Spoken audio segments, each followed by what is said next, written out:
The cryosphere is very important for our world. For example, in the mountains, they supply vital fresh water for humans around it. However, as temperatures rise through global warming, glaciers melt and the cryosphere disappears.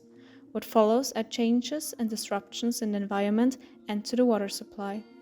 Further, the rapidly melting glaciers create countless lakes which can trigger disastrous glacial lake outburst floods, so-called GLOFs. But what are GLOFs? The water in glacial lakes is generally blocked by ice or moraine dams. A moraine can be seen in the video, and it is built up by material like soil and rock left behind by a moving glacier. These moraines can break and quickly get a gaping hole even through small disturbances. Here you can see a break through the moraine after a glacial lake outburst flood.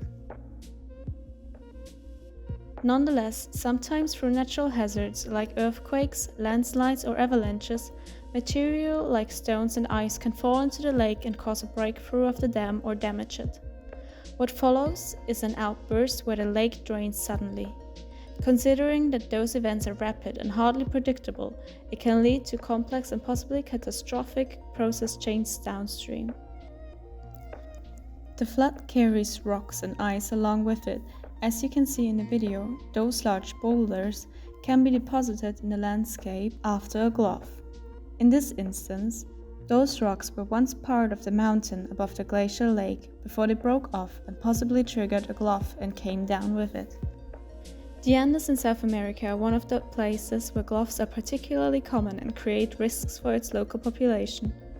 In Peru, for example, places like Ixinca, Palcacocha and Salcantaycocha have had devastating GLOFs in the past, which led to enormous destructions in the cities below and countless fatalities. The outburst at Salcantaycocha 2020 was so enormous that villages up to 33 kilometers downstream were destroyed, and at Palcacocha, the city Huaraz, was destroyed 23 kilometers away. As can be seen in the video, the landscape is permanently changed by the recent GLOF event. A huge outwash fan is normally visible where the glacial lake broke. The scene is thus littered with rocks of various sizes.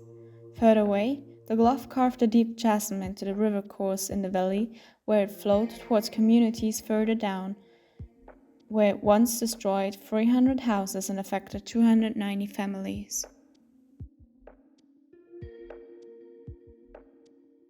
To prevent such events in the future and to protect the people living in the Andes, monitoring the glaciers is important.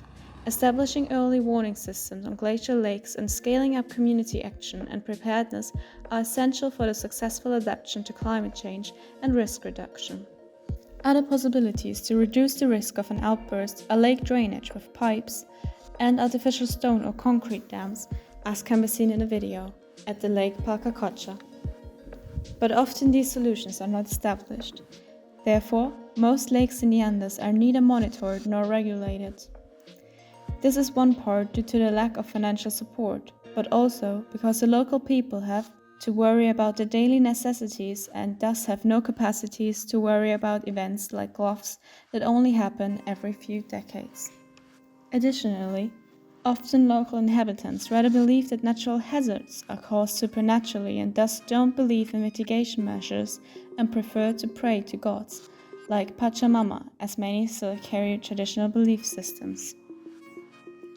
The dangers of GLOFs are likely accelerated by global warming. As glaciers retreat, more lakes form at the mountains with decreased slope stability due to thawing of permafrost. We have recently impacted nature, but it also affects us and will further have great impacts. This is only one reason why we have to take good care of our planet.